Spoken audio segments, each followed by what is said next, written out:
اب دیکھیے جو علامات قیامت احادیث میں آئی ہیں وہ میں آج آپ کو سنا رہا ہوں. ان کو دو حصوں میں تقسیم کیا جاتا ہے، علامات صغریٰ، علامات کبریٰ. چھوٹی نشانیاں جو درجہ بدرجہ درجہ بدرجہ درجہ بدرجہ حاضر سامنے آئیں گے. ایک ہے بالکل قیامت سے متصل قبل بڑے جو خرق عادت واقعات ہوں گے وہ آئیں گے. اچھا، پہلی چیز کے سلسلے میں حضرت انس رضی اللہ تعالیٰ عنہ سے یہ مروی ہے اور یہ حدیث متفق علیہ ہے. پہلی علامت حضور نے بیان کی قیامت کی علامات میں سے. اب میں لفظ قیامت اسی معنی میں بول رہا ہوں جس میں کہ ہم عام طور پر بولتے ہیں.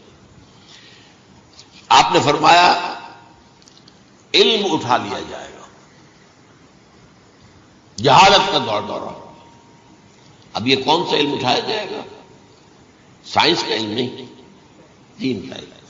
آج تو ساری قدر و قیمت جو ہے جس کے لیے دوڑتے ہیں لوگ لاکھوں روپے کی فیسیں دے کر، ایم بی اے ہو رہے ہیں، یہ جو ہے اکاؤنٹنسی کا پاس کر رہے ہیں، یہ سی اے کر لیا ہے، یہ کوئی اور جو ہے فزکس میں کوئی کیمسٹری میں ڈاکٹریٹ کر لی ہے، ڈاکٹر بن جائے تو کیا ہی کہہ رہے ہیں. اس لیے کہ بڑی چیز جو پاکستان سے ایکسپورٹ ہوتی ہے وہ ڈاکٹر ہے. اتنے بڑے پیمانے پر جو کالج کھلے ہوئے 3 لاکھ روپے ایک سال کی فیس، 5 لاکھ روپے ایک سال کی فیس. یہ کیوں لیتے ہیں اور کیوں لوگ دیتے ہیں؟ کہ موقع مل جاتا ہے نا. ایم بی بی ایس کر کے امریکہ کے اندر بھی ڈیمانڈ ہے، ان کے ہاں ڈاکٹر جو ہیں جتنے ہونے چاہیے نہیں ہے، لہذا اور بھی بہت سی جگہوں پر ڈیمانڈ ہے. تو جس چیز کی مارکیٹ میں ڈیمانڈ ہے وہ علم ہے. آج علم کمپیوٹر کا علم ہے، علم ہے. حالانکہ ان میں سے کسی کے اوپر لفظ علم کا اطلاق میرے نزدیک غلط ہے، جہالت. علم وہ ہے جو ذہن کو جلا دے، جو سوچ کو جلا دے، روشنی پیدا کرے، دماغی روشنی، وسعت دے، انسان کے فکر کو وسعت دے، اس کے ذہنی جو ہے جو افق ہے اس کو وسیع کرے. علم تو وہ ہے جو حقیقت کے کیا علم بھی اس سے عطا فرمائے. قرآن ہے، حدیث ہے، باقی اور چیزیں جو اس سلسلے میں آ سکتی ہیں وہ ہے کہ جو قرآن اور حدیث کی سمجھنے میں مومن ہو اور زیادہ جو ہے اس کے تک فہم کو آسان ہو. لیکن یہ کہ فرمایا علم اٹھا لیا جائے گا، جہالت کو فروغ ہوگا. ظاہر بات ہے ایک ہی بات ہوئی ہے. دوسرے نمبر پہ یہ کہ جہالت کو فروغ ہوگا. نمبر 3 زنا کثرت سے ہوگا. نمبر 4 شراب نوشی عام ہو جائے گا. نمبر 5 عورتوں کی تعداد بہت زیادہ ہو جائے گی، مردوں کی تعداد کم ہو جائے گی. یہاں تک کہ 50 عورتوں کا خیر خبر کرنے والا، کوئی نگرانی کرنے والا، وہ ایک مرد. اچھا، یہ تو ہے ایک حدیث کی میں نے آپ کو بیان کر دی، متفق علیہ. یہ بخاری اور مسلم دونوں میں ہے. دوسری حدیث بخاری کی ہے، اس کو حضرت ابو ہریرہ رضی اللہ تعالی عنہ نے روایت فرمایا ہے. قیامت آئے گی جب امانت ضائع ہو جائے گی. آج ہمارے ہاں امانت کے ضائع ہونے کا جو نقشہ ہے شاید پوری دنیا میں کہیں اور نہیں. جس طرح کے غبن یہاں ہوتے ہیں، جس طرح کک بیکس جو ہے وہ لیے جاتے ہیں. اس غریب یعنی قوم غریب ہے لیکن یہاں وہ امیر بہت بڑے بڑے لوگ ہیں. وہ تو دنیا بھر کے ٹاپ کے امیروں کے اندر ان کا شمار ہو جائے گا. لیکن یہ سب امیر کیسے بنے؟ غبن بلین کرتا ہوں اس کا. اب تو اس سے کم کی تو بات ہی نہیں ہوتی. فلاں نے اتنے بلین جو ہے پیسے اپنا جو ہے قرضہ معاف کرا لیا. بھائی کس نے کیا، کون کرتا ہے معاف؟ یہ کسی کے باپ کی جاگیر ہے. یہ پیسہ بینک کے اندر حکومت کا ہے کہ حکومت کو اختیار ہو گیا وہ رائٹ آف کر دے ان کے جو ہے ان کی جائیدادیں کرو ضبط. لیکن ہوتا کیا ہے، بینک آفیسر بے ایمان ہے. وہ کہتا تھا 1 کروڑ کا قرضہ لے جاؤ، 10 لاکھ مجھے دے جاؤ، چاہے تم میرے پاس کوئی ڈاکومنٹ جو ہے ایسے نہیں دے سکتے. حالانکہ ہونا چاہیے کہ اتنا بڑا قرضہ لے رہے ہو تو ڈاکومنٹس یہاں پر ہمارے سامنے لاؤ کہ اگر تم نہ دے سکو تو ہم ان ڈاکومنٹس کے ذریعے سے تمہاری جائیداد، تمہاری کوئی جاگیر، تمہاری کوئی اور چیز کو قبضہ کریں. جب وہ وقت آتا ہے دیکھتے ہو تو یہ ڈاکومنٹس ہی پھینک ہیں. اللہ خرچ کیا کرے گا کوئی؟ بینک کا باپ بھی واپس نہیں لے سکتا. اور یہ سب کس کی بے ایمانی ہے؟ وہ جو بیٹھا ہوا بینک مینیجر، سارا سودا اس کے ماں باپ کہ 1 کروڑ ہے نا، 10 لاکھ مجھے 90 تم لے جاؤ. باقی یہ کہ ٹھیک ہے میں تمہاری جو ڈاکومنٹس تم پیش کرے اس میں کوئی اعتراض نہیں کرتا، بس لاؤ. اور نمبر 2 حکومت نااہلوں کے سپرد ہو جائے گا. یہ ہے امام بخاری کی روایت کردہ روایت جو حضرت ابو ہریرہ سے، مسلم شریف میں ابو ہریرہ رضی اللہ تعالیٰ عنہ سے ایک اور روایت ہے، مال عام ہو جائے گا یہاں تک کہ زکوٰۃ قبول کرنے والا کوئی نہ ہوگا۔ یہ بات وہ ہے جو آج سعودی عرب اور یو اے ای کے اندر آپ کثرت سے دیکھ سکتے ہیں۔ دولت جو ہے وہ ریل پیل، ابھی تھوڑا سا آیا ہے معاملہ خاص طور پر دبئی میں، کیونکہ وہاں بہت زیادہ کنسٹرکشن ہو رہی تھی، تو پوری دنیا میں آپ کو معلوم ہے کہ جو ریئل اسٹیٹ کہلاتا ہے اس کا حال بہت پتلا ہے، لیکن وہاں کے دولت ریل پیل ہے جگہ پر۔ آپ نے فرمایا کہ جب لونڈی اپنی مالکہ کو جنے گی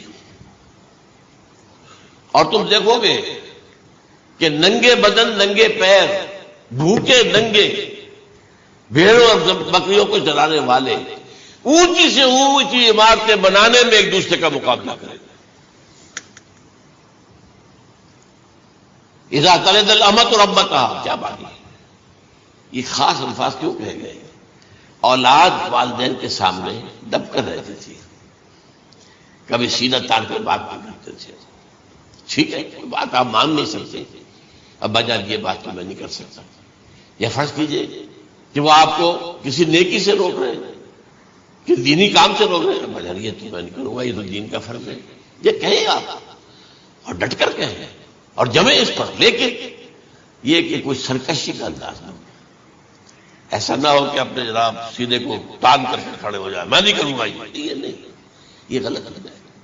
اچھا، اولاد میں بیٹی جو ہوتی تھی وہ زیادہ سبارڈینیٹ، سبمسو، بات ماننے والی، کہیں بھی سر اونچا نہ کرنے والی، اور آخری دور میں کیا ہوگا، بیٹیوں سے مائیں ڈریں گی، انہیں ٹوک نہیں سکتی کسی بات پر، پتہ نہیں کیا بک دے گی، کیا بکواس کر دے گی۔ یہ تو ہمارے یہاں ہو گیا ہے، باہر کیا ہے تو آپ یہ بھی نہیں پوچھ سکتے۔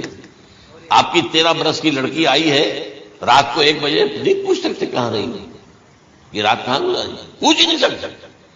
یہ پوچھنا بھی جرم ہے۔ اپنے چھوٹے بچے کو آپ نے تھپڑ مار دیا، تہذیب ہے، سکھانا ہے، غلط کام کیا ہے، اس کی سرزنش ہو رہی ہے، فوراً وہ اگر ایک فون کر دے گا پولیس آئے گی، بچے کو لے جائے گی، اسے لا کر کہیں اور جو ہے ڈپازٹ کرے گی اور آپ پر مقدمہ چلے گا، آپ کو اس کی سزا بھگتنی ہوگی۔ ظاہر بات ہے کہ پھر وہاں سرکشی کا کیا عالم ہوگا، پھر اولاد کہاں سر جھکائے گی، کس درجے میں جھکائے گی، اس کی تربیت عثمانی میں ہوئی نہیں۔ تو ان تلد الامۃ ربتها، گویا کہ بیٹی کے نزدیک ماں جو ہے وہ ایسی ہو جائے گی جیسے لونڈی، گویا کہ لونڈی نے ایک اپنی مالکہ کو جنم دیا ہے، بیٹی مالکہ بن جائے گی اور ماں جو ہے لونڈی بن جائے گی، اور دولت کے ریل پیل کا ابھرتا دکان، یہ جو بھوکے ننگے اور مفلس، کیا حال تھا 100 برس پہلے، انہیں کھانے کا کچھ نہیں ملتا تھا۔ یہ مشرقی ساحل پر تھے، یہ سوائے یہ کہ مچھلیاں پکڑ لی، اللہ اللہ خیر اللہ وہ کھا لی، یا کہیں ان کو بیچ دیا، کو بنڈی لگ جاتی تھی وہاں، اور کیا تھا۔ اور مغربی ساحل پہ کیا ہوتا تھا، ساری ان کی معیشت حج کے گرد گھومتی تھی، حاجی آئے ہیں، خریداریاں کر رہے ہیں، اور آپ کو معلوم ہے پوری دنیا سے مال پہلے بھی پہنچتا تھا وہاں، آپ کو جو ہے ہر ملک کے ہر کونے کا پھل وہاں مل جائے گا آج بھی۔ اور وہاں پر یہ ہے کہ سب سے بڑی بدبوؤں کے لیے سب سے بڑی بات کیا تھی، قربانی کا گوشت، اسے وہ سکھاتے تھے، سخت چمڑے کر کے کھاتے تھے، یہ ان کا حل تھا۔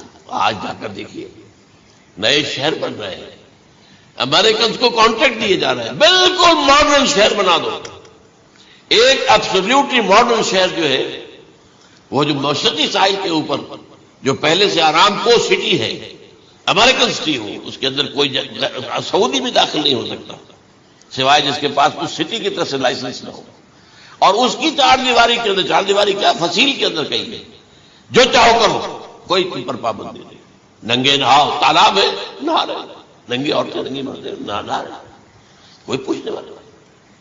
اب اسی قسم کا ایک سٹی آباد ہونا جا رہا ہے مغربی ساحل پر، جدہ اور یمگو کے درمیان، اور اس میں اصل میں جتنی بھی دولت ہے جو پیٹرول کی ہے وہ وہیں پر رکھ لی جاتی ہے امریکہ کے اندر، تاکہ امریکہ جو ہے ایسے ایسے پروجیکٹ بنا کر جب تمہیں دے گا تو اس میں سے پیسے لے گا، وہ نہیں ملتی ان کو واپس۔ باہر یہ تو میں نے ایک جگہ آپ سے ذکر بھی کیا تھا، دی کنفیشن آف این اکنامک ہٹ مین. وہ کنفیشن کی بات جو ہے اگر آپ میں سے کسی کو دلچسپی ہو تو اسے پڑھیں کہ کس طریقے سے 1973 کے آئل امبارگو کے بعد جو شاہ فیصل شہید کے زمانے میں ہوا تھا، پھر جس طریقے سے امریکہ نے ان تمام ممالک کو جکڑ لیا ہے، اس کا پورا جو پروسیس کیا تھا وہ سامنے آتا ہے.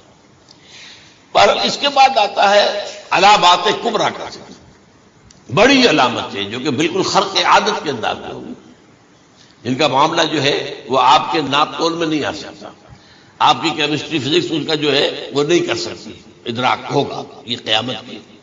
ان میں نمبر 1 کیا ہے؟ ایک بہت بڑا دھواں آئے گا، پوری دنیا کو لپیٹے گا. نمبر 2 دجال کا ظہور ہوگا، جو اپنی خدائی کا دعویٰ لے کر آئے گا اور بنوائے گا. اس کے ہاتھ میں ہو جائیں گے، قبضے میں ہو جائیں گے سارے ذرائع پیداوار. اس کی طرف پہلا قدم اٹھ چکا ہو، ٹرپس کے نام سے معاہدہ ہو چکا ہے. کوئی ملک اپنا بیج پیدا نہیں کر سکتا. یہ بیج ہم نے ڈیولپ کیے ہیں. ان کے ڈیولپمنٹ سے پہلے تم ایک ایکڑ سے کتنی گندم لیتے تھے، آج کتنی لے رہے ہیں؟ کس بنا پر؟ جینیٹکس کا جو کام ہم نے کیا ہے اس کی بنا پر ہونا. ہاں تو ہمارا حق ہے، اس کی رائلٹی ہمارے پاس آنی چاہیے. لہذا صرف ان اداروں سے، ملٹی نیشنل سے خریدا جائے گا بیج، اور بیج بھی وہ دیں گے وہ کہ جس سے جو فصل اگے گی وہ بیج نہیں لا سکتے، وہ بیج کا کام نہیں کر سکتے. جیسے آپ کو معلوم ہے کہ آپ کے یہاں جو گوشت کھایا جاتا ہے مرغے کا، تو مرغا وہ جو ہے اس میں مرغا ہو یا مرغی ہو، اس کے اندر کوئی وہ کیفیت ہی نہیں ہے. ان کے انڈے جو ہے ان سے آپ بچے حاصل نہیں کر سکتے. ہے تو انڈا، دیکھنے کو تو انڈا ہے، لیکن وہ بنڈا جو ہے اس سے بچہ تو نہیں حاصل کر سکتے. ایسے ہی وہ گندم کا بیج دیں گے، نظر آئے گی گندم، لیکن اس کے اندر وہ صلاحیت نہیں ہے کہ اس سے جو فصل ہوئے گی اس کا نتیجہ جو ہے وہ بھی آپ لے سکتی. یہ ہونا ہے، اللہ جانے قدم اٹھ رہے ادھر. پھر یہ ہے کہ دابۃ الارض، زمین سے ایک حیوان نمودار ہوگا، زمین شق ہوگی. ابھی میں کہہ رہا ہوں خرق عادت ہے، یہ چیزیں وہ نہیں ہیں جو ہماری کسی حساب کتاب میں جو باتیں پہلے آئی ہیں وہ تو حساب کتاب میں آ رہی ہیں، ساری سمجھ میں آ رہی ہیں، ساری چیزیں مشاہدہ ان کا ہو رہا ہے. لیکن یہ ہے کہ دابۃ الارض، یہ کہتے ہیں کہ کوہ صفا، اس میں تو نہیں ہے حدیث میں، کوہ صفا پھٹے گا اور اس میں سے ایک حیوان دابہ وہ ظاہر ہوگا. تو اسی لیے فرمایا ہے وَإِذَا وَقَعَ الْقَوْلُ عَلَيْهِمْ أَخْرَجْنَا لَهُمْ دَابَّةً مِّنَ الْأَرْضِ تُكَلِّمُهُمْ. تو ہم اندر سے پیٹ کے چیر کر زمین کے پیٹ کو ایک حیوان کو برآمد کریں گے جو انسانوں سے بات کرے گا، گفتگو کرے گا. نمبر 4 طلوع الشمس من المغرب، یہ بھی خرق عادت. سورج تو طلوع ہوتا ہے مشرق سے، غروب ہوتا ہے مغرب میں، لیکن اس وقت معاملہ الٹا ہو جائے. یعنی جو کائنات کے اندر جو گڑبڑ ہوگی کچھ سمجھ میں بات آتی ہے کہ یہ معاملہ جو ہے یہ تو اس پورے سولر سسٹم کو اگر بدل دیتے ہیں تو مشرق مغرب ہو جانا، مغرب مشرق ہو جانا، یہ سمجھ میں آنے والی بات ہے. اس کے بعد ہے عیسیٰ ابن مریم کا نزول، جس کے بارے میں آج ہم نے گفتگو کی ہے تفصیل سے. یہ نزول ہونا ہے، یہ علامات قیامت میں سے حضور نے بیان فرمایا ہے، اور قرآن مجید کی جو اصطلاحات ہیں اس کے حوالے سے میں نص قطعی جو ہے وہ میں آپ کے سامنے رکھ چکا ہوں. پھر یاجوج ماجوج کا ایک معاملہ ہے، یہ میں ابھی اس وقت زیادہ اس پر بات نہیں کر سکتا. حضرت عیسیٰ علیہ السلام کے نزول کے بعد 2 کام ہوں گے. یہودیوں کا قلع قمع ختم، تمام یہودی، ایک کام تو یہ ہونا ہے. اور نمبر 2 عیسائیت کا ختم ہو جانا. عیسائیت کی نفی کر دے گا، بھائی میں تم مجھے خدا کا بیٹا بنائے بیٹھے ہو، میں تم خدا کا بیٹا نہیں ہوں، میں تو اس کا بندہ ہوں، رسول ہوں. میں نے تم سے کب کہا تھا کہ مجھے خدا کا بیٹا بناؤ. نمبر 2 یہ کہ وہ خنزیر کو قتل کر دیں گے. یعنی یہ تم نے خنزیر کب سے کھانا شروع کر دیا؟ میں تو تم کو نکاح اجازت دے کر گیا تھا، یہ تو شریعت موسوی میں حرام تھا، اور میں کہہ کر گیا تھا کہ یہی شریعت تم پر لاگو رہے گی. ہاؤ کم تم نے کیسے کی؟ آج بھی بہت سے رومن کیتھولکس جو ہے وہ سور نہیں کھاتے، وہ ہے ان کے اندر کچھ نہ کچھ بات جو ہے جو حضرت عیسیٰ کی تعلیمات کا کچھ اثر ان کے ہاں ہے. اس کے بعد یہ ہے کہ یاجوج ماجوج، جیسے میں بتا رہا تھا آپ کو کہ جب عیسائیت بھی ختم ہو گئی، یہود ویسے ختم ہو گئے، استیصال ہو گیا، جڑ کٹ گئی. اب عیسائیت گویا کہ اسلام میں ضم ہو گئی. عیسائیت مذہب ختم، یہودی خود ختم. اب یہ طاقت کتنی ہو جائے گی تقریباً 2/3 دنیا آ گئی. تمام اب عیسائی 2 ارب کے قریب ہیں، 1 ارب 90 کروڑ ہوں گے، یا مسلمان بھی 1 کروڑ 50-60 لاکھ. دونوں کو جوڑ لیجیے کتنے ہو گئے؟ 6 ارب کل آبادی ہے. لیکن اس کے بعد آتا ہے یاجوج ماجوج کا خروج. یہ یاجوج ماجوج میرے نزدیک چائنا اور رشیا، ان کی مجموعی طاقت اتنی ہوگی اور یہ اس طرح آئیں گے ہر اونچائی پر سے اترتے ہوئے پھسلتے ہوئے. جیسے 1962 میں جب وار ہوئی تھی بٹوین چائنا اینڈ انڈیا 1962 میں، تو وہ اس وقت کا شبد جو آج بھی اخبارات میں پڑھتا تھا تو یاد، waves after waves of Chinese soldiers were coming down the slopes of Himalayas. یہ تو وہ ہے نا جن کی تعداد کا تو حساب نہیں ہے. اور رشیا اور یہ مل کر جو ہے، میرا اندازہ یہ ہے کہ جب پہلے ملحمۃ العظمیٰ ہوگی وہ عیسائیوں اور مسلمانوں کے درمیان، اس وقت یہ دونوں پاورز نیوٹرل رہے گی. لیکن غالباً یہ بات طے کر لیں گی کہ ویپنز آف ورلڈ جو ہے ماس ڈسٹرکشن، یہ استعمال مت کرنا. اگر یہ ویپنز آف ماس ڈسٹرکشن استعمال کرو گے تو ہم میدان میں آ جائیں گے. اس میں وہ جنگ جب ہو چکے گی، پھر حضرت عیسیٰ کو فتح حاصل ہو جائے گی، اور پھر یہ کہ یہودیت ختم ہو جائے گی، عیسائیت بطور مذہب ختم ہو کر اسلام میں ضم ہو جائے گا. پھر وہ 40 برس کا عہد حکومت ہے حضرت عیسیٰ علیہ السلام. لیکن جب یہ فتح ہو جائے گی ان پر، اب یاجوج ماجوج آئیں گے اور اتنی تعداد میں آئیں گے کہ بحیرہ طبریہ جو ہے اس کا سارا پانی پیا جائے.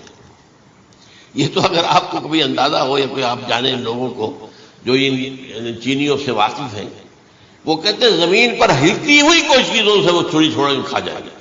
جہاں وہ جاتے ہیں ایز اے لیبرر، وہاں کے جو سارے کتے ہیں ختم، ساری بلیاں ختم، ہر شے وہ جو سانپ کھاتے ہیں ہر شے کھاتے ہیں. اور یہ تمام ایسٹرن کنٹریز کے اندر ہوتا ہے.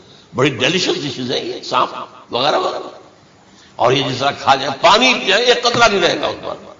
تو پھر جو ہے اللہ تعالیٰ اس وقت جو ہے اس میں ایک ایسی بیماری پیدا کرے گا، یہ سب بن جائے. یہ معجزے سے ہوگا. یعنی ان کے اوپر فتح جو ہے وہ عام لڑائی کے ذریعے سے نہیں ہوگی، بلکہ اس کے اوپر فتح جو ہوگی وہ اللہ تعالیٰ سے بوجھ، ایک بیماری پیدا ہوگی، سب بڑھ جائے گا. اور اس کے بعد اللہ تعالیٰ ایسے پرندے بھیجے گا بڑی لمبی لمبی گردنوں والے، وہ ان سب کو کھا جائیں گے. جیسے ہمارے ہاں گدھ ہوتے ہیں وہ ان کو صاف کر دیں گے. ورنہ تو یہ ہے کہ پوری دنیا کے اندر جو بدبو اور جو پیدا ہوتا معاملہ اس سے، تو اس نوع انسانی کی بقا ممکن نہیں. ان کے خاتمے کے بعد پھر یہ ہوگا کہ حکومت اسلامی جو ہے پوری دنیا میں حضرت مسیح علیہ السلام کی ہوگی. 45 برس وہ رہیں گے. اسی میں وہ کہلت بھی آ جائے گا، وہ فی المہد و کہلت جو میں نے شروع میں بیان کیا تھا. اسی میں پھر یہ ہے کہ وہ شادی بھی کریں گے، ان کی اولاد بھی ہوگی. اور پھر ان کا انتقال ہوگا تو حضرت حضور صلی اللہ علیہ وسلم کے حجرے میں، وہیں پر جہاں حضور اور ابو بکر اور عمر رضی اللہ تعالیٰ عنہ دفن، وہیں پہ ان کو دفن کیا جائے. اور قیامت کے دن حضور فرماتے ہیں کہ میں اور یہ تینوں ساتھ آتے ہیں. تو یہ ہے حالات و واقعات.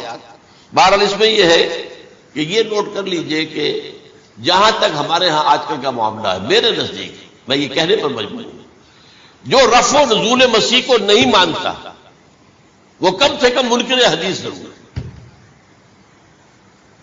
میں اس سے کم کا فتویٰ نہیں دے سکتا. اب یہ ہے کہ جو لوگ مہدی کو نہیں مانتے ان کا معاملہ میں مختلف سمجھتا ہوں. چند منٹ لے رہا ہوں آپ کے، اس لیے کہ ان کی حدیثیں صحیح ہیں میں نہیں ہیں، بخاری مسلم میں نہیں. اور یہ کہ بہرحال ان کا معاملہ جو ہے وہ ایسا نہیں ہے حضرت عیسیٰ کا. حضرت عیسیٰ کے آنے کا جو کچھ ہوگا وہ تو میں نے آپ کے سامنے بیان کر دیا. لیکن یہ ہے کہ حضرت مہدی ہمارے نزدیک اس میں خرق عادت کوئی ہے ہی نہیں. جیسے ہر صدی کے مجدد ہوتے ہیں، آخری صدی کے مجدد وہ ہوں گے، اور میرے نزدیک یہی آخری صدی ہے اور اسی میں حضرت مہدی کا ظہور ہو جانا. سعودی عرب میں کوئی خانہ جنگی ہوگی کسی بادشاہ کے انتقال پر، اور پھر اس وقت یہ ظاہر ہوں گے. اس وقت ملک کے حالات کو سنبھالنے کے لیے لوگ ان کو زبردستی نکالیں گے، چھپے ہوئے ہوں گے ایک گھر میں. یہ حضرت ام سلمہ رضی اللہ تعالی عنہ کی روایت ہے کہ ایک بادشاہ کے انتقال پر یہ خانہ جنگی ہو جائے گا اور ایک شخص مدینے سے بھاگ کر مکے میں چھپ جائے گا. یہ تو ہے ان کے الفاظ، میں توجیہ کر رہا ہوں. لوگ ان کی طرف دیکھ رہے ہوں گے کہ یہ جو وقت آیا ہے فتنے کا ہماری قوم پر، ہمارے ملک پر، تو ان کی شخصیت ایسی ہے کہ یہ بیچ میں آئیں، صلح صفائی کرائیں، اور وہ جو ہے اس ذمہ داری سے بچ کر بھاگیں گے اور جا کر مکے میں چھپ جائیں گے.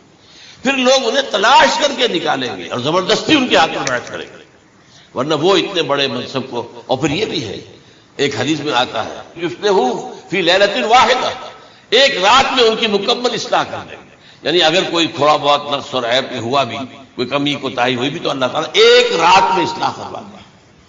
لیکن ہمارے نزدیک اس قدر کوئی خرق عادت ہے ہی نہیں.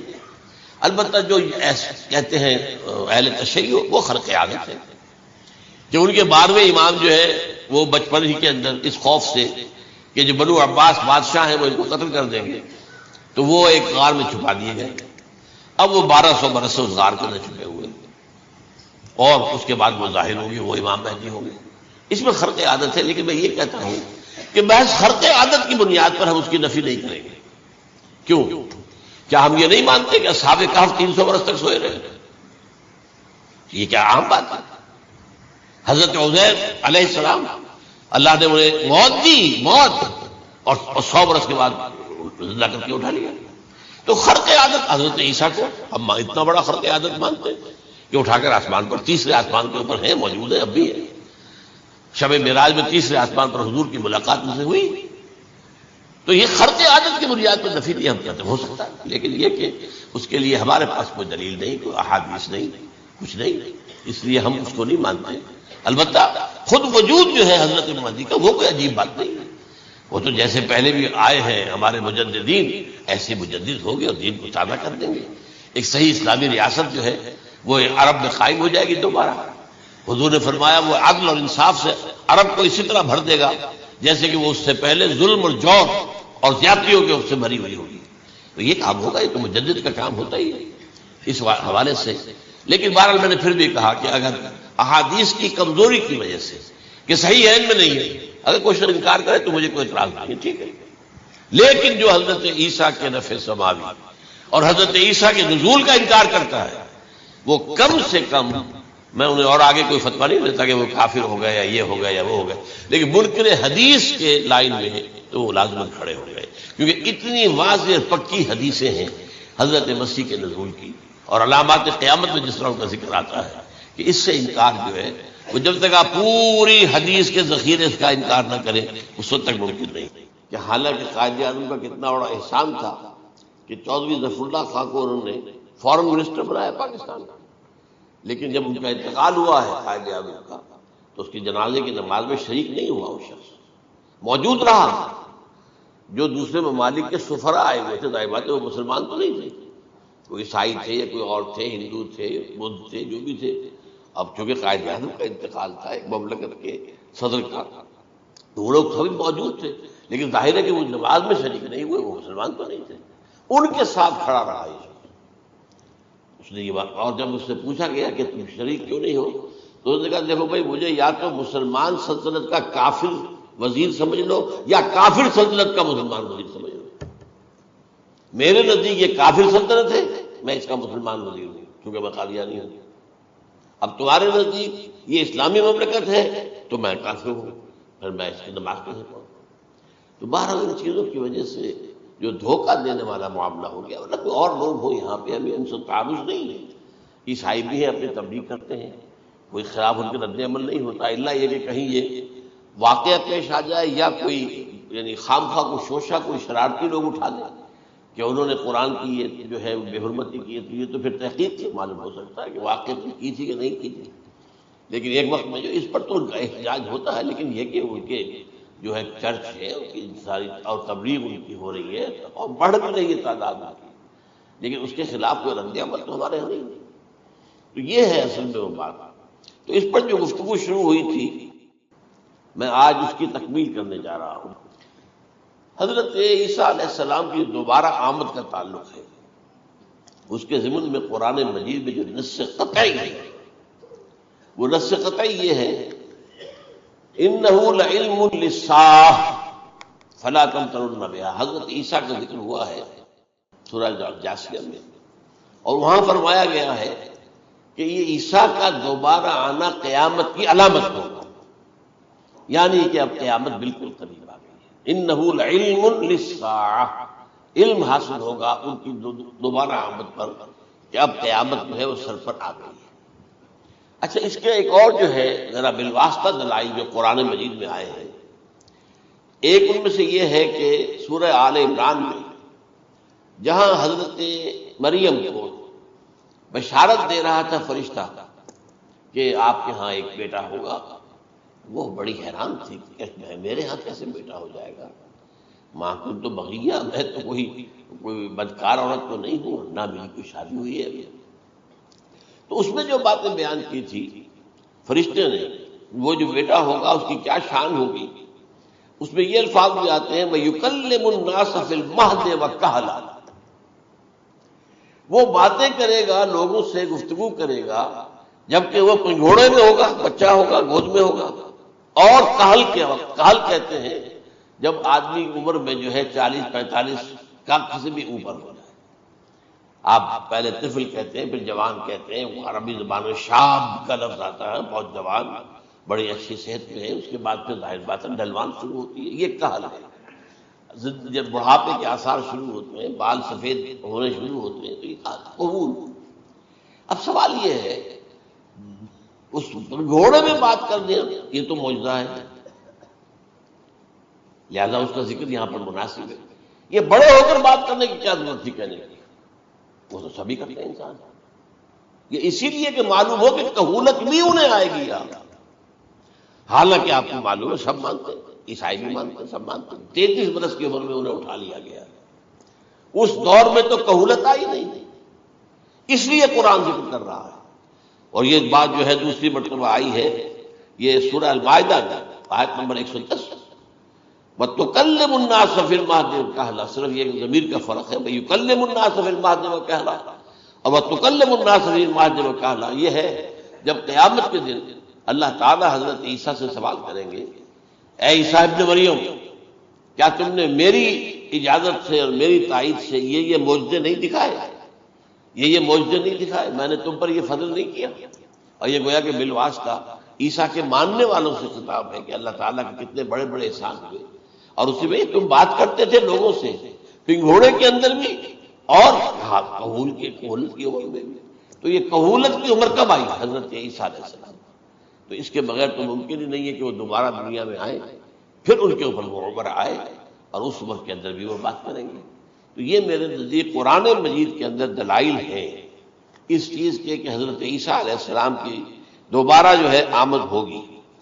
اب اس ضمن میں چاہتا ہوں کہ آج خاص طور پر جو الساعہ کی اور جو علامتیں قرآن میں آئی ہیں، یہ ضمنی مضمون ہو جائے گا، لیکن بہرحال یہ بھی ایک معلوماتی مضمون ہے کہ ایک تو یہ قیامت کی بڑی نشانیوں میں سے حضرت عیسیٰ کا دوبارہ آنا، اور کیا کیا جو ہے باتیں بیان ہوئی ہیں وہ ذرا غور سے سن لیجیے۔ پہلی بات میں نے ہلکا سا حوالہ دیا تھا، ہم تو ایک لفظ قیامت بولتے ہیں، وہ قیامت جو ہے اتنا ہمارے نزدیک جامع لفظ ہے کہ جس میں وہ بھی جو زلزلۃ الصاع آئے گا وہ بھی ہے، پھر جو نفخ روح نفخ ساق ہوگا وہ بھی ہے، لیکن قرآن مجید سے معلوم ہوتا ہے کہ یہ الساعہ ہے، وہ گھڑی جس دن کے یہاں قیامت برپا ہوگی، زلزلہ آئے گا، شدید ترین حالات آئیں گے، فوری طور پر تمام انسان مر نہیں جائے گا۔ جو ہے اس کا نقشہ جو کھینچا گیا ہے، یا ایھا الناس اتقوا ربکم ان زلزلۃ الساعۃ شیء عظیم یوم ترونها تذہل کل مرضعۃ عما ارضعت وتضع کل ذات حمل حملها وتری الناس سکارى وما هم بسکارى ولکن عذاب اللہ شدید۔ اے لوگو ڈرو، اللہ کا تقوی اختیار کرو، اس لیے کہ قیامت کا زلزلہ بہت سخت شے ہے، بہت بھاری شے ہے۔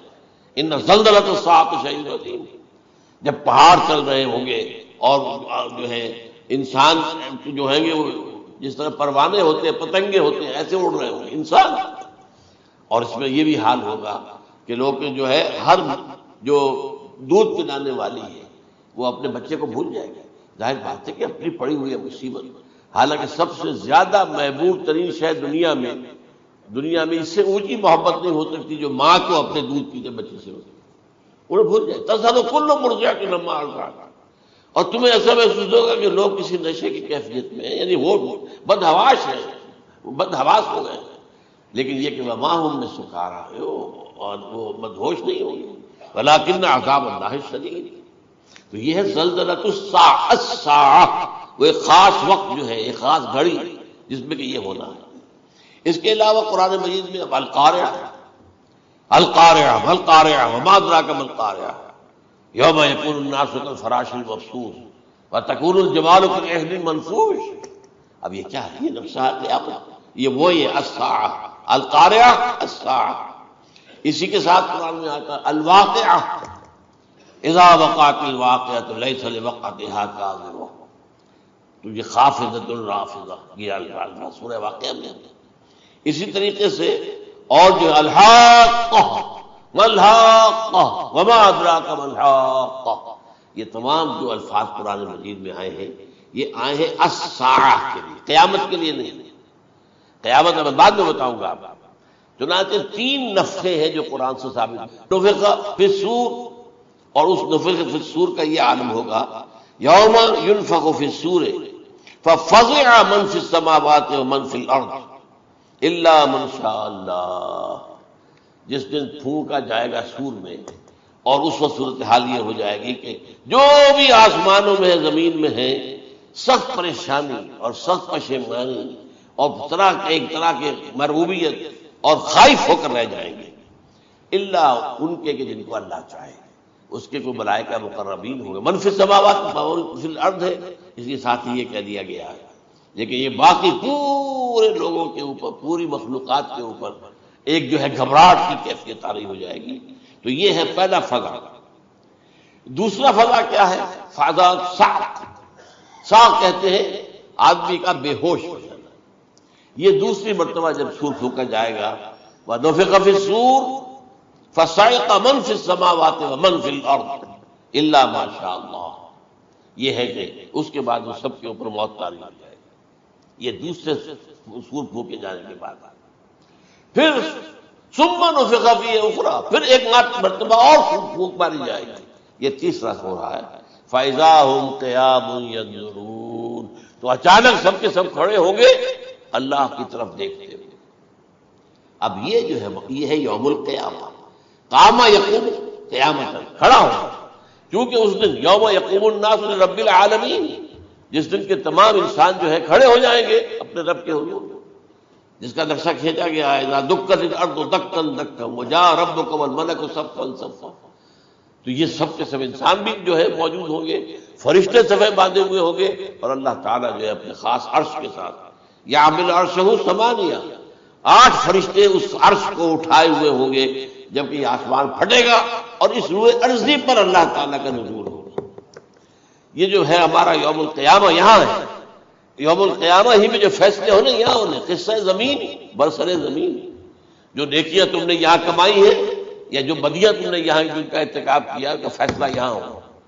اس کے بعد واللہ عالم کچھ اور بھی چیزیں ہیں، لیکن یہ کہ وہ سب عام طور پر لوگوں کے علم میں نہیں ہے۔ میں نہیں چاہتا کہ خام خواہ کسی نئی بات سے کوئی جو ہے ذہنوں کے اندر کوئی ایک تشکیک پیدا ہو جائے، شبہات پیدا ہو جائے، لیکن یہ چیزیں جو میں نے آپ سرچ کی از قرآن ثابت ہے۔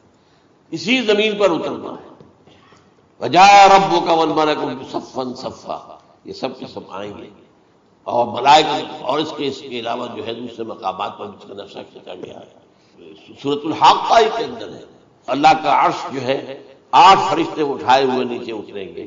تو یہ تمام چیزیں قرآن مجید میں مذکور ہیں، اور یوم القیامہ یہی ہوگا، لیکن وہ ہے یوم القیامہ۔ ہم قیامت کہتے ہیں اس کو جس کو قرآن کہتا ہے الساعہ، الزلزلہ، الحاقہ، القارعہ، الواقعہ۔ یہ ہے در حقیقت جو پہلا معاملہ ہے کہ اس کے اندر جو ہے فضا ہو جائے گا۔ اب دیکھیے جو علامات قیامت احادیث میں آئی ہیں وہ میں آج آپ کو سنا رہا ہوں۔ ان کو 2 حصوں میں تقسیم کیا جاتا ہے، علامات صغریٰ، علامات کبریٰ۔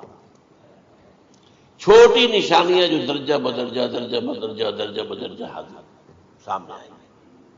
ایک ہے بالکل قیامت سے متصل قبل بڑے جو خرق عادت واقعات ہوں گے وہ آئیں گے۔ اچھا، پہلی چیز کے سلسلے میں حضرت انس رضی اللہ تعالیٰ عنہ سے یہ مروی ہے، اور یہ حدیث متفق علیہ ہے۔ پہلی علامت حضور نے بیان کی قیامت کی علامات میں سے اب میں لفظ قیامت اسی معنی میں بول رہا ہوں جس میں کہ ہم عام طور پر بولتے ہیں۔ آپ نے فرمایا علم اٹھا لیا جائے گا، جہالت کا دورہ۔ اب یہ کون سا علم اٹھایا جائے گا؟ سائنس کا علم نہیں، دین کا علم۔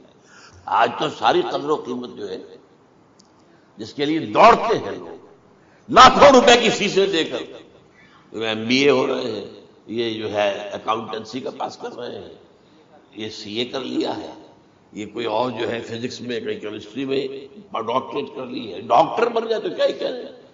اس لیے کہ بڑی چیز جو پاکستان سے ایکسپورٹ ہوتی ہے وہ ڈاکٹر ہیں۔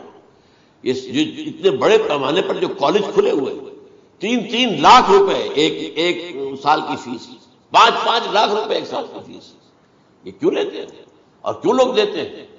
کہ موقع مل جاتا ہے ایم بی بی ایس کر کے۔ امریکہ کے اندر بھی ڈیمانڈ ہے، ان کے ہاں ڈاکٹر جو ہیں جتنے ہونے چاہیے نہیں ہے، لہذا اور بھی بہت سی جگہوں پر ڈیمانڈ ہے۔ تو جس چیز کی مارکیٹ میں ڈیمانڈ ہے وہ علم ہے۔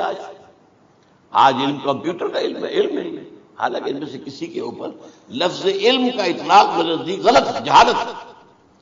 علم وہ ہے جو ذہن کو جلا دے، جو سوچ کو جلا دے، روشنی پیدا کرے، دماغی روشنی، وسعت دے، انسان کے فکر کو وسعت دے، اس کے ذہنی جو ہے جو افق ہے اس کو وسیع کرے۔ علم تو وہ ہے جو حقیقت کے کیا علم بھی اس سے عطا فرمائے۔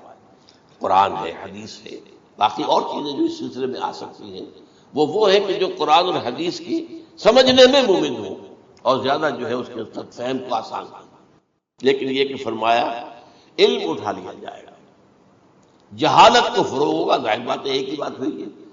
دوسرے نمبر پہ یہ کہ جہالت کو فروغ ہوگا۔ نمبر 3 زنا کثرت سے ہوگا۔ نمبر 4 شراب نوشی عام ہو جائے گا۔ نمبر 5 عورتوں کی تعداد بہت زیادہ ہو جائے گی، مردوں کی تعداد کم ہو جائے گی، یہاں تک کہ 50 عورتوں کا خیر خبر کرنے والا، کوئی نگرانی کرنے والا، وہ ایک مرد۔ اچھا یہ تو ہے ایک حدیث جو میں نے آپ کو بیان کر دی، متفق علیہ، یہ بخاری اور مسلم دونوں میں۔ دوسری حدیث بخاری کی ہے، اس کو حضرت ابو ہریرہ رضی اللہ تعالیٰ عنہ نے روایت فرمایا ہے، قیامت آئے گی جب امانت ضائع ہو جائے گی۔ آج ہمارے ہاں امانت کے ضائع ہونے کا جو نقشہ ہے شاید پوری دنیا میں کہیں اور نہیں۔ جس طرح کے غبن یہاں ہوتے ہیں، جس طرح کک بیکس جو ہے وہ لیے جاتے ہیں، اس غریب یعنی قوم غریب ہے لیکن یہاں وہ امیر بہت بڑے بڑے لوگ ہیں، وہ تو دنیا بھر کے ٹاپ کے امیروں کے اندر ان کا شمار ہو جائے گا۔ لیکن یہ کہ یہ سب امیر کیسے بنے؟ غبن بلین کا دولت۔ اب تو اس سے کم کی تو بات ہی نہیں ہوتی۔ فلاں نے اتنے بلین جو ہے پیسے اپنا جو ہے قرضہ معاف کرا لیا۔ بھائی کس نے کون کرتا ہے معاف؟ یہ کسی کے باپ کی جاگیر ہے؟ یہ پیسہ بینک کے اندر حکومت کا ہے کہ حکومت کو اختیار ہو گیا وہ رائٹ آف کر دیتے ان کے جو ہے ان کی جائیدادیں کرو ضبط۔ لیکن ہوتا کیا ہے؟ بینک آفیسر بے ایمان ہے، وہ کہتا تھا 1 کروڑ کا قرضہ لے جاؤ، 10 لاکھ مجھے لے جاؤ، چاہے تم میرے پاس کوئی ڈاکومنٹ جو ہے ایسے نہیں دے سکتے، حالانکہ ہونا چاہیے۔ اتنا بڑا قرضہ لے رہے ہو تو ڈاکومنٹس یہاں پر ہمارے سامنے لاؤ کہ اگر تم نہ دے سکو تو ہم ان ڈاکومنٹس کے ذریعے سے تمہاری جائیداد، تمہاری کوئی جاگیر، تمہاری کوئی اور چیز کو قبضہ کریں۔ جب وہ وقت آتا ہے دیکھتے تو یہ ڈاکومنٹس ہی فیک ہیں۔ اللہ اللہ خرچ کیا کرے گا؟ بینک کا باپ بھی واپس نہیں لے سکے۔ اور یہ سب کس کی بے ایمانی ہے؟ وہ جو بیٹھا ہوا بینک مینیجر، سارا سودا اس کے پاس کہ 1 کروڑ ہے نا، 10 لاکھ مجھے جو 90 تم لے جاؤ، باقی یہ کہ ٹھیک ہے میں تمہاری جو ڈاکومنٹس تم پیش کرے اس پر کوئی اعتراض نہیں کرتا، بس جاؤ۔ اور نمبر 2 حکومت نااہلوں کے سپرد ہو جائے گا۔ یہ ہے امام بخاری کی روایت کردہ روایت جو حضرت ابو ہریرہ سے۔ مسلم شریف میں ابو ہریرہ رضی اللہ تعالیٰ عنہ سے ایک اور روایت ہے، مال عام ہو جائے گا یہاں تک کہ زکوٰۃ قبول کرنے والا کوئی نہ ہوگا۔ یہ بات وہ ہے جو آج سعودی عرب اور یو اے ای کے اندر آپ کثرت سے دیکھ سکتے۔ دولت جو ہے وہ ریل پیل۔ ابھی تھوڑا سا آیا ہے معاملہ خاص طور پر دبئی میں، کیونکہ وہاں بہت زیادہ کنسٹرکشن ہو رہی تھی، تو پوری دنیا میں آپ کو معلوم ہے کہ جو ریئل اسٹیٹ کہلاتا ہے اس کا حال بہت پتلا ہے، لیکن وہاں کے دولت ریل پیل ہے جگہ پر۔ اور سب سے اہم متفق علیہ روایت، متفق علیہ کیا؟ وہ تو حضرت عمر سے بھی مروی ہے، ابن عمر سے بھی مروی ہے، ابن عباس سے بھی مروی ہے، ابو ہریرہ سے بھی مروی ہے، عبداللہ ابن مسعود سے بھی مروی ہے رضی اللہ تعالی عنہ اجمعین۔ اور یہ وہ حدیث ہے جسے کہا حدیث جبرائیل، جسے ام السنہ بھی کہا گیا۔ اس میں جو آخری سوال کیا حضرت جبرائیل نے حضور سے، چوتھا، پہلا یہ تھا کہ اسلام کیا ہے مجھے بتائیے، ایمان کیا ہے، اس کی حقیقت کیا ہے یہ مجھے بتائیے، تیسرا احسان کیا ہے یہ بتائیے، چوتھا یہ کہ قیامت کے بارے میں بتائیے کب ہوگی۔ حضور نے فرمایا کہ اس کے بارے میں جس سے سوال کیا جا رہا ہے وہ اس سے زیادہ نہیں جانتا جو کہ سوال کر رہا ہے۔ اب اس کے کئی مفہوم ہو سکتے ہیں کہ بہرحال یا تو حضرت، کیونکہ بعد میں معلوم ہوا کہ حضور نے پہچانا نہیں کہ یہ جبرائیل ہے، بلکہ جب سوال جواب ہو کر وہ چلا گیا شخص تو اچانک حضور کے ساتھ ذرا ردو ہو ہی لیا، ذرا بلانا اس کو دوبارہ لانا۔ اب جو دیکھا کہ یہ وجود ہی نہیں اس کا، آسمان نے اس کو اچک لیا، زمین نے نگل لیا، کیا ہوا ہے؟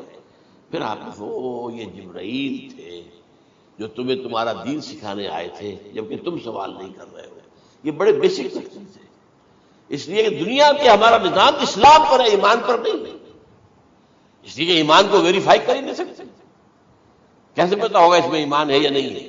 کوئی آلہ نہیں ہے، کوئی الیکٹروکارڈیوگرام ابھی تک ایسا نہیں ہے، کوئی جو ہے اور جو طریقے چل رہے ہیں وہ تو ان کے ذریعے سے یہ نہیں معلوم ہو سکتا ایمان ہے کہ نہیں۔ لہذا یہاں کا سارا نظام اسلام، شہادت اللہ الہ الا اللہ وان محمد رسول اللہ، پھر ایک نظام بنا لیا، وہ اقام الصلاۃ و ایتاء الزکوٰۃ و صوم رمضان و حج البیت۔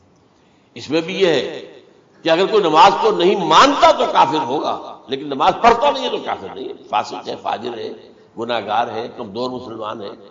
اس طرح زکوٰۃ کا منکر ہو جائے گا تو وہ کافر ہوگا، لیکن زکوٰۃ دے نہیں رہا ہے تو یہ گویا کہ گناہ گاری ہے، کمزوری ہے۔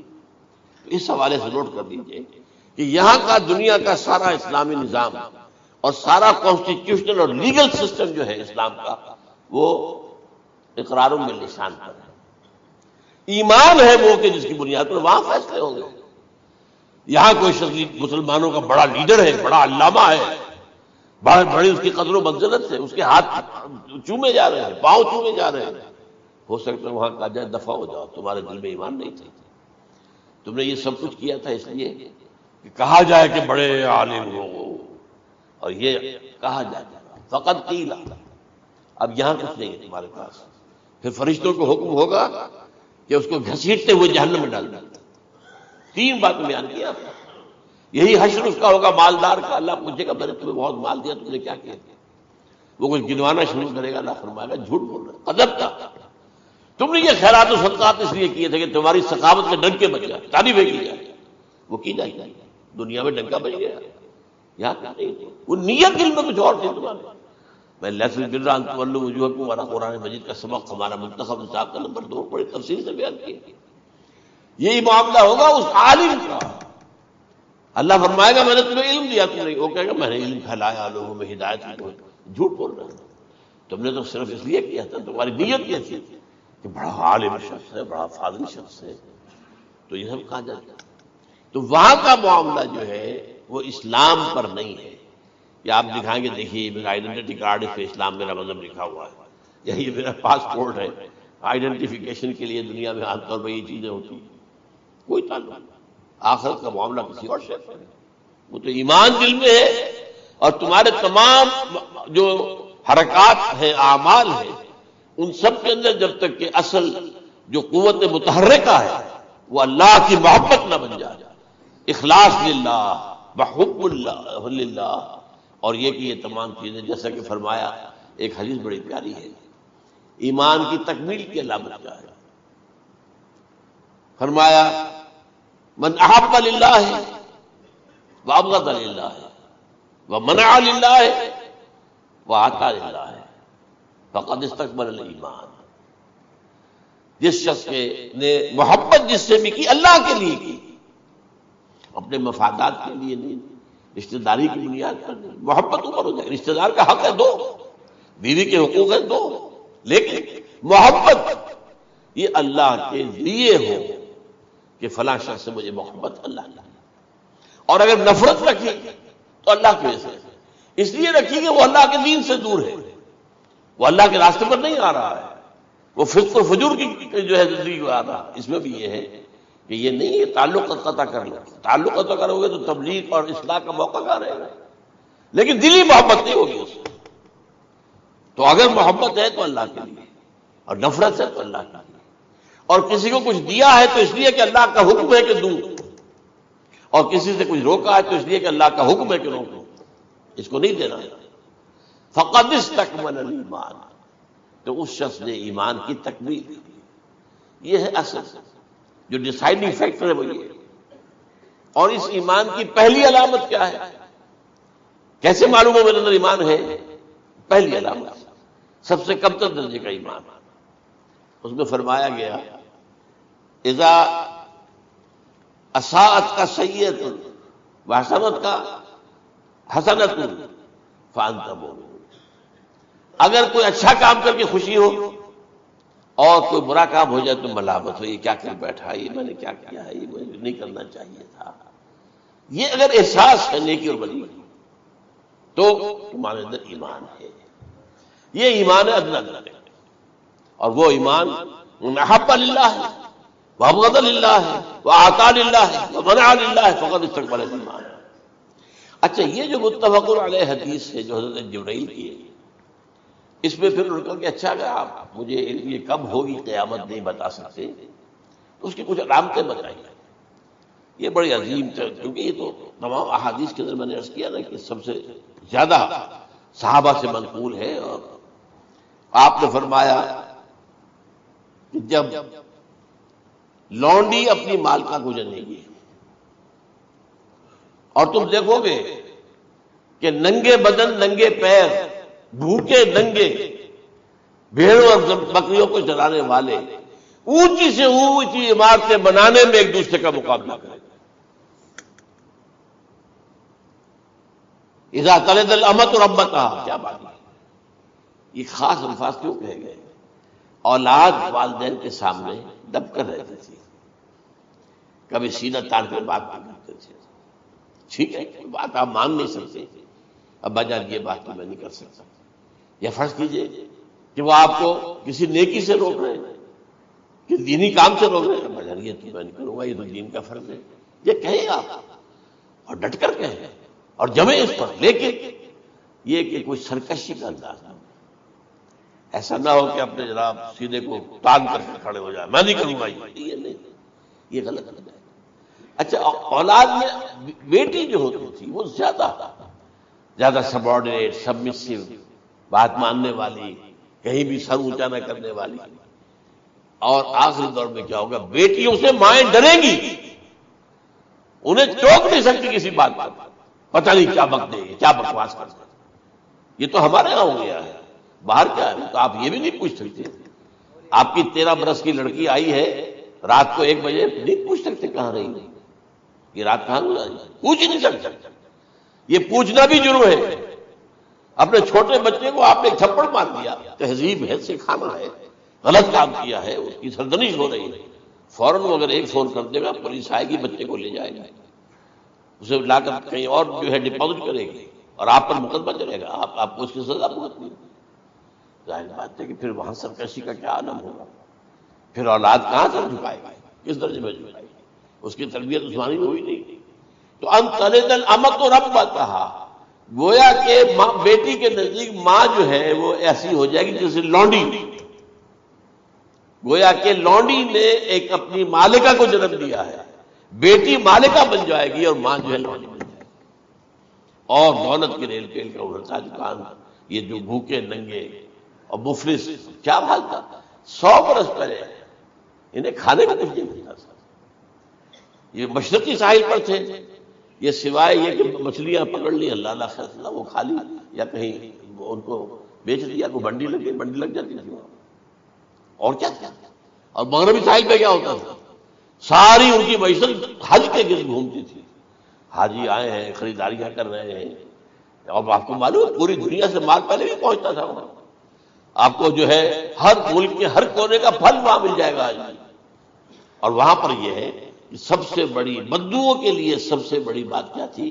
قربانی کا گوشت. اسے وہ سکھاتے تھے، سخت چمڑے کر کے کھاتے تھے. یہ ان کا حل تھا. آج جا کر دیکھیے نئے شہر بن رہے ہیں، امریکنز کو کانٹریکٹ دیے جا رہے ہیں، بالکل ماڈرن شہر بنا دو.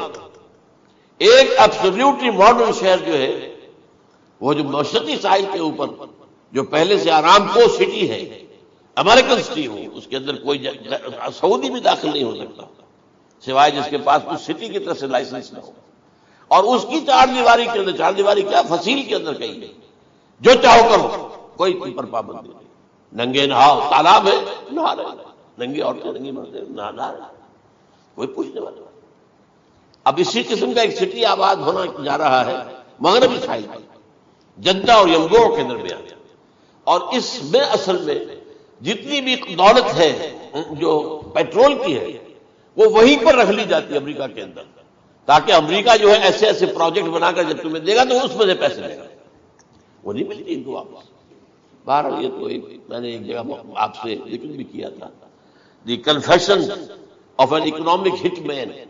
وہ کنفیشن کی بات جو ہے اگر آپ میں سے کسی کو دلچسپی ہو تو اسے پڑھ کہ کس طریقے سے 1973 کے آئل امبارگو کے بعد جو شاہ فیصل شہید کے زمانے میں ہوا تھا، پھر جس طریقے سے امریکہ نے ان تمام ممالک کو جکڑ لیا ہے، اس کا پورا جو پروسیس کیا تھا وہ سامنے آتا ہے.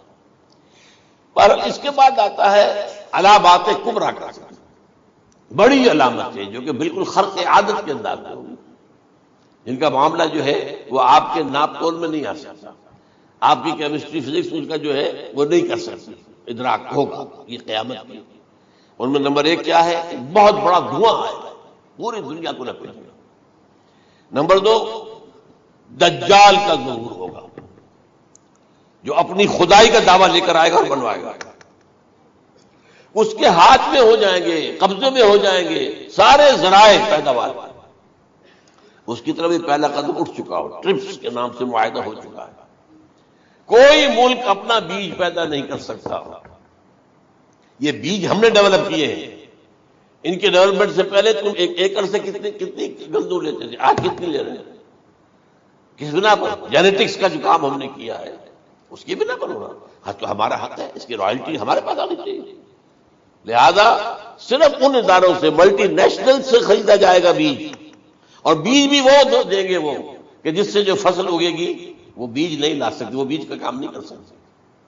جیسے آپ کو معلوم ہے کہ آپ کے یہاں جو گوشت کھایا جاتا ہے مرغے کا، تو مرغا وہ جو ہے اس میں مرغا ہو یا مرغی ہو، اس کے اندر کوئی وہ کیفیت ہی نہیں ہے. ان کے انڈے جو ہے ان سے آپ بچے حاصل نہیں کر سکتے. ہے تو انڈا، دیکھنے کو تو انڈا ہے، لیکن وہ بنڈا جو ہے اس سے بچہ تو نہیں حاصل کر سکتے.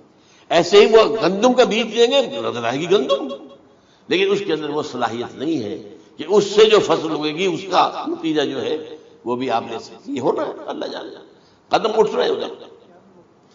پھر یہ ہے کہ دابۃ الارض، زمین سے ایک حیوان نمودار ہوگا، زمین شق ہوگی. ابھی میں کہہ رہا ہوں خرق عادت ہے، یہ چیزیں وہ نہیں ہیں جو ہماری کسی حساب کتاب میں جو باتیں پہلے آئی ہیں وہ تو حساب کتاب میں آ رہی ہیں، ساری سمجھ میں آ رہی ہیں، ساری چیزیں مشاہدہ ان کا ہو رہا ہے. لیکن یہ ہے کہ دابۃ الارض، یہ کہتے ہیں کہ کوہ صفا، اس میں تو نہیں ہے حدیث میں، کوہ صفا پھٹے گا اور اس میں سے ایک حیوان دابہ وہ ظاہر ہوگا. تو اسی لیے فرمایا ہے وَإِذَا وَقَعَ الْقَوْلُ عَلَيْهِمْ أَخْرَجْنَا لَهُمْ دَابَّةً مِّنَ الْأَرْضِ تُكَلِّمُهُمْ. تو ہم اندر سے پیٹ کے چیر کر زمین کے پیٹ کو ایک حیوان کو برآمد کریں گے جو انسانوں سے بات کرے گا، گفتگو کرے گا. نمبر 4، طلوع الشمس من المغرب، یہ بھی خرق عادت. سورج تو طلوع ہوتا ہے مشرق سے، غروب ہوتا ہے مغرب میں، لیکن اس وقت معاملہ الٹا ہوتا ہے. یعنی جو کائنات کے اندر جو گڑبڑ ہوگی کچھ سمجھ میں بات آتی ہے کہ یہ معاملہ جو ہے یہ تو اس پورے سولر سسٹم کو اگر بدل دیتے ہیں تو مشرق مغرب ہو جانا، مغرب مشرق ہو جانا سمجھ میں آنے والی بات ہے. اس کے بعد ہے عیسیٰ ابن مریم کا نزول، جس کے بارے میں آج میں نے گفتگو کی ہے تفصیل سے. یہ نزول ہونا ہے، یہ علامات قیامت میں سے حضور نے بیان فرمایا ہے، اور قرآن مجید کی جو اصطلاحات ہیں اس کے حوالے سے میں نص قطعی جو ہے وہ میں آپ کے سامنے رکھ چکا ہوں. پھر یاجوج ماجوج کا ایک معاملہ ہے، یہ میں ابھی اس وقت زیادہ اس پر بات نہیں کر سکتا. حضرت عیسیٰ علیہ السلام کے نزول کے بعد دو کام ہو گئے. یہودیوں کا قلع قمع ختم، تمام یہودی. ایک کام تو یہ ہونا.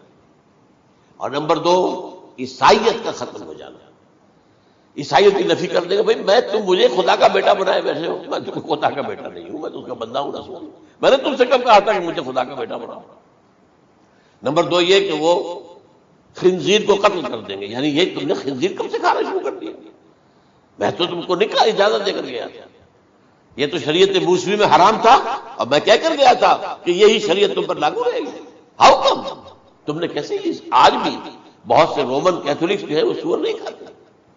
وہ ہے ان کے اندر کچھ نہ کچھ بات جو ہے جو حضرت عیسیٰ کی تعلیمات کا کچھ اثر ان کے ہاں ہے.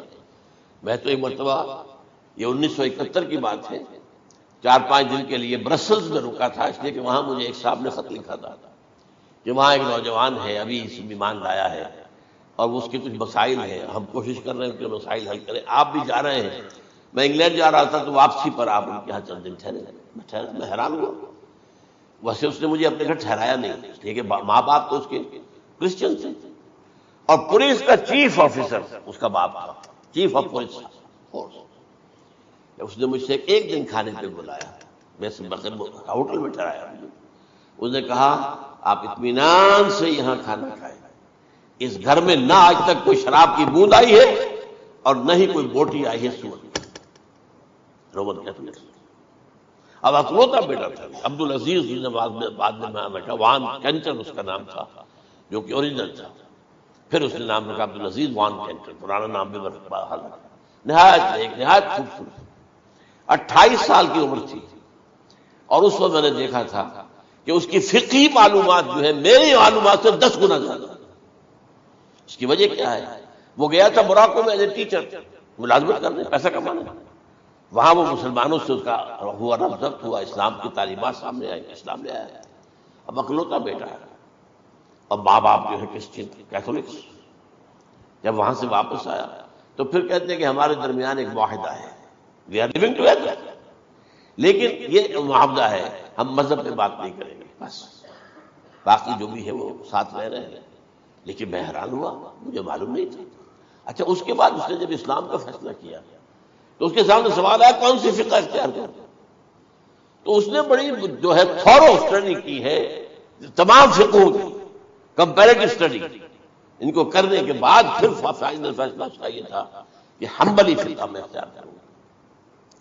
چاروں فقہوں میں سب سے لیٹسٹ حنبلی ہے، یعنی حنفی نمبر 1، پھر مالکی نمبر 2، پھر اس کے بعد شافعی نمبر 3، پھر یہ امام احمد ابن حنبل. اور امام احمد ابن حنبل کے زمانے تک احادیث بہت بڑے پیمانے پر جمع ہو چکی تھی، جبکہ ابھی حضرت امام ابو حنیفہ کے زمانے میں کوئی اتنا زیادہ جو ہے حدیث کا ابھی ذخیرہ نہیں بنا تھا. اسی پر لوگ حیران ہوتے ہیں کہ زیادہ حدیث امام ابو حنیفہ کے علم میں نہیں تھی، لیکن مجال ہے کہ ان کا کوئی فتویٰ جو ہے کتاب و حدیث کے، کتاب اور سنت کے خلاف تھا. اگرچہ انہوں نے صاف کہا کہ اگر تم پاؤ کوئی ایسی سچی حدیث، پختہ حدیث جو میری کسی رائے کے خلاف ہو تو میری رائے کو دیوار پر دے مارنا اور اس صحیح حدیث کی پیروی کرنا. لیکن ویسے اس کے بعد یہ کمال یہ ہے کہ بہت ہی کوئی شاذ معاملہ ہے کہ جس میں ان کا کوئی فتویٰ وہ کتاب و سنت کے منافی ہو یا سنت کے منافی. کتاب پہ تو سوال پیدا نہیں ہوتا، کتاب تو ساری ان کے سامنے موجود تھی. اس کے بعد یہ ہے کہ یاجوج ماجوج، جیسے میں بتا رہا تھا آپ کو کہ جب عیسائیت بھی ختم ہو گئی، یہود ویسے ختم ہو گئے، استیصال ہو گیا، جڑ کٹ گئی. اب عیسائیت گویا کہ اسلام میں ضم ہو گئی. عیسائیت مذہب ختم، یہودی خود ختم. اب یہ طاقت کتنی ہو جائے گی؟ تقریباً 2/3 دنیا آ رہی تمام. اب عیسائی 2 ارب کے قریب ہیں، 1 ارب 90 کروڑ ہو گئی. مسلمان بھی 1 کروڑ 50-60 لاکھ. دونوں کو جوڑ لیجیے کتنے ہو گئے؟ 6 ارب کل آبادی ہے. لیکن اس کے بعد آتا ہے یاجوج ماجوج کا خروج. یہ یاجوج ماجوج میرے نزدیک چائنا اور رشیا، ان کی مجموعی طاقت اتنی ہوگی اور یہ اس طرح آئیں گے ہر اونچائی پر سے اترتے ہوئے، پھسلتے ہوئے. جیسے 1962 میں جب وار ہوئی تھی بٹوین چائنا اینڈ انڈیا 1962 میں، تو وہ اس وقت کا شب جو آج بھی اخبارات میں پڑھتا تھا تو یاد, waves after waves of Chinese soldiers were coming down the slopes of Himalayas. یہ تو وہ ہے نا جن کی تعداد کا تو حساب نہیں ہے. اور رشیا اور یہ مل کر جو ہے, میرا اندازہ یہ ہے کہ جب پہلے ملحمۃ العظمیٰ ہوگی وہ عیسائیوں اور مسلمانوں کے درمیان, اس وقت یہ دونوں پاورز نیوٹرل رہے گی, لیکن غالباً یہ بات طے کر لیں گی کہ ویپنز آف ورلڈ جو ہے ماس ڈسٹرکشن یہ استعمال مت کرنا. اگر یہ ویپنز آف ماس ڈسٹرکشن استعمال کرو گے تو ہم میدان میں آ جائیں گے.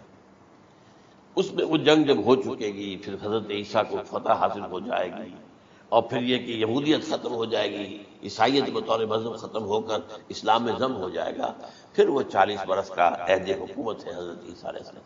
لیکن جب یہ فتح ہو جائے گی ان پر, اب یاجوج ماجوج آئیں گے اور اتنی تعداد میں آئیں گے کہ بحیرہ طبریہ جو ہے اس کا سارا پانی پی جائے گا.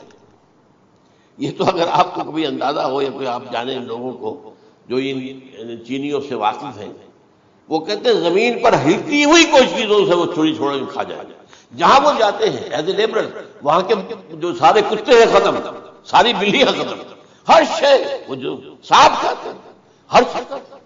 اور یہ تمام ایسٹرن کنٹریز میں ہوتا ہے, بڑی ڈیلیشس ڈشز ہیں یہ سانپ وغیرہ وغیرہ. اور یہ جس طرح کھا جائے, پانی جو ہے ایک قطرہ نہیں رہے گا اس پر. تو پھر جو ہے اللہ تعالیٰ اس وقت جو ہے اس میں ایک ایسی بیماری پیدا کرے گا, یہ سب بن جائے, یہ معجزے سے ہوگا. یعنی ان کے اوپر فتح جو ہے وہ عام لڑائی کے ذریعے سے نہیں ہوگی, بلکہ اس کے اوپر فتح جو ہوگی وہ اللہ تعالیٰ سے ہوگی. ایک بیماری پیدا ہوگی, سب بڑھ جائے گا. اور اس کے بعد اللہ تعالیٰ ایسے پرندے بھیجے گا بڑی لمبی لمبی گردنوں والے, وہ ان سب کو کھا جائیں گے. جیسے ہمارے ہاں گدھ ہوتے ہیں وہ ان کو صاف کر دیں گے. ورنہ تو یہ ہے کہ پوری دنیا کے اندر جو بدبو اور جو پیدا ہوتا معاملہ اس سے, تو اس نوع انسانی کی بقا ممکن نہیں. ان کے خاتمے کے بعد پھر یہ ہوگا کہ حکومت اسلامی جو ہے پوری دنیا میں حضرت مسیح علیہ السلام کی ہوگی. 45 برس وہ رہیں گے, اسی میں وہ کہالت بھی آ جائے گا. وہ فی المہد و کہالت جو میں نے شروع میں بیان کیا تھا, اسی میں پھر یہ ہے کہ وہ شادی بھی کریں گے, ان کی اولاد بھی ہوگی, اور پھر ان کا انتقال ہوگا تو حضرت حضور صلی اللہ علیہ وسلم کے حجرے میں وہیں پر جہاں حضور اور ابو بکر اور عمر رضی اللہ تعالیٰ عنہ دفن, وہیں پہ ان کو دفن کیا جائے. اور قیامت کے دن حضور فرماتے ہیں کہ میں اور یہ تینوں ساتھ آتے ہیں. تو یہ ہے حالات و واقعات. بہرحال اس میں یہ ہے کہ یہ نوٹ کر لیجئے کہ جہاں تک ہمارے ہاں آج کل کا معاملہ ہے, میرے نزدیک میں یہ کہنے پر مجبور ہوں, جو رفع و نزول مسیح کو نہیں مانتا وہ کم سے کم منکر حدیث ضرور. میں اس سے کم کا فتویٰ نہیں دے سکتا. اب یہ ہے کہ جو لوگ مہدی کو نہیں مانتے ان کا معاملہ میں مختلف سمجھتا ہوں. چند منٹ لے رہا ہوں آپ کا, اس لیے کہ ان کی حدیثیں صحیح ہیں میں نہیں ہیں, بخاری مسلم میں نہیں, اور یہ کہ بہرحال ان کا معاملہ جو ہے وہ ایسا نہیں ہے حضرت عیسیٰ کا. حضرت عیسیٰ کے آنے کا جو کچھ ہوگا وہ تو میں نے آپ کے سامنے بیان کر دیا. لیکن یہ ہے کہ حضرت مہدی ہمارے نزدیک اس میں خرق عادت کوئی ہے ہی نہیں. جیسے ہر صدی کے مجدد ہوتے ہیں, آخری صدی کے مجدد وہ ہوں گے, اور میرے نزدیک یہی آخری صدی ہے, اور اسی میں حضرت مہدی کا ظہور ہو جانا. سعودی عرب میں کوئی خانہ جنگی ہوگی کسی بادشاہ کے انتقال پر, اور پھر اس وقت یہ ظاہر ہوں گے. اس وقت ملک کے حالات کو سنبھالنے کے لیے لوگ ان کو زبردستی نکالیں گے, چھپے ہوئے ہوں گے ایک گھر میں. یہ حضرت ام سلمہ رضی اللہ تعالی عنہ کی روایت ہے کہ ایک بادشاہ کے انتقال پر یہ خانہ جنگی ہو جائے گا, اور ایک شخص مدینے سے بھاگ کر مکے میں چھپ جائے گا. یہ تو ہے ان کے الفاظ, میں توجیہ کر رہا ہوں. لوگ ان کی طرف دیکھ رہے ہوں گے کہ یہ جو وقت آیا ہے فتنے کا ہماری قوم پر, ہمارے ملک پر, تو ان کی شخصیت ایسی ہے کہ یہ بیچ میں آئیں, صلح صفائی کرائیں, اور وہ جو ہے اس ذمہ داری سے بچ کر بھاگیں گے اور جا کر مکے میں چھپ جائیں گے. پھر لوگ انہیں تلاش کر کے نکالیں گے اور زبردستی ان کے ہاتھ میں بیٹھ کریں گے, ورنہ وہ اتنے بڑے منصب کو. اور پھر یہ بھی ہے, ایک حدیث میں آتا ہے یصلحو فی لیلۃ واحدہ, ایک رات میں ان کی مکمل اصلاح کر دیں. یعنی اگر کوئی تھوڑا بہت نقص اور عیب ہوا بھی, کوئی کمی کوتاہی ہوئی بھی, تو اللہ تعالیٰ ایک رات میں اصلاح کروا دے. لیکن ہمارے نزدیک اس طرح کوئی خرق عادت ہے ہی نہیں. البتہ جو کہتے ہیں اہل تشیع وہ خرق عادت ہے کہ ان کے 12ویں امام جو ہے وہ بچپن ہی کے اندر اس خوف سے کہ جو بنو عباس بادشاہ ہیں وہ ان کو قتل کر دیں گے، تو وہ ایک غار میں چھپا دیے گئے۔ اب وہ 1200 برس سے اس غار کے اندر چھپے ہوئے، اور اس کے بعد وہ ظاہر ہوگی، وہ امام مہدی ہوگی۔ اس میں خرق عادت ہے، لیکن میں یہ کہتا ہوں کہ محض خرق عادت کی بنیاد پر ہم اس کی نفی نہیں کریں گے۔ کیوں؟ کیا ہم یہ نہیں مانتے کہ اصحاب کہف 300 برس تک سوئے رہے؟ یہ کیا عام بات ہے؟ حضرت عزیر علیہ السلام اللہ نے انہیں موت دی، موت، اور 100 برس کے بعد زندہ کر کے اٹھا لیا۔ تو خرق عادت حضرت عیسیٰ کو ہم اتنا بڑا خرق عادت مانتے ہیں کہ اٹھا کر آسمان پر، تیسرے آسمان کے اوپر ہے، موجود ہے، اب بھی ہے۔ شب معراج میں تیسرے آسمان پر حضور کی ملاقات ان سے ہوئی۔ تو یہ خرق عادت کی بنیاد پر نفی نہیں ہم کہتے ہو سکتا، لیکن یہ کہ اس کے لیے ہمارے پاس کوئی دلیل نہیں، کوئی احادیث نہیں، کچھ نہیں، اس لیے ہم اس کو نہیں مانتے۔ البتہ خود وجود جو ہے حضرت مہدی کا وہ کوئی عجیب بات نہیں ہے، وہ تو جیسے پہلے بھی آئے ہیں ہمارے مجددین، ایسے مجدد ہوں گے اور دین کو تازہ کر دیں گے۔ ایک صحیح اسلامی ریاست جو ہے وہ عرب میں قائم ہو جائے گی دوبارہ۔ حضور نے فرمایا وہ عدل اور انصاف سے عرب کو اسی طرح بھر دے گا جیسے کہ وہ اس سے پہلے ظلم اور جور اور زیادتیوں کے اس سے بھری ہوئی ہوگی۔ تو یہ کام ہوگا، یہ تو مجدد کا کام ہوتا ہی ہے اس حوالے سے۔ لیکن بہرحال میں نے پھر بھی کہا کہ اگر احادیث کی کمزوری کی وجہ سے کہ صحیح عین میں نہیں ہے، اگر کوئی شخص انکار کرے تو مجھے کوئی اعتراض نہیں ہے، ٹھیک ہے۔ لیکن جو حضرت عیسیٰ کے نفع سماوی اور حضرت عیسیٰ کے نزول کا انکار کرتا ہے وہ کم سے کم، میں انہیں اور آگے کوئی فتویٰ نہیں دیتا کہ وہ کافر ہو گئے یا یہ ہو گئے یا وہ ہو گئے، لیکن منکر حدیث کے لائن میں تو وہ لازماً کھڑے ہو گئے، کیونکہ اتنی واضح پکی حدیثیں ہیں حضرت مسیح کے نزول کی اور علامات قیامت میں جس طرح ان کا ذکر آتا ہے کہ اس سے انکار جو ہے وہ جب تک آپ پوری حدیث کے ذخیرے اس کا انکار نہ کریں اس وقت تک ممکن نہیں ہے۔ اقول قولی ھذا واستغفر اللہ لی ولکم ولسائر المسلمین والمسلمات۔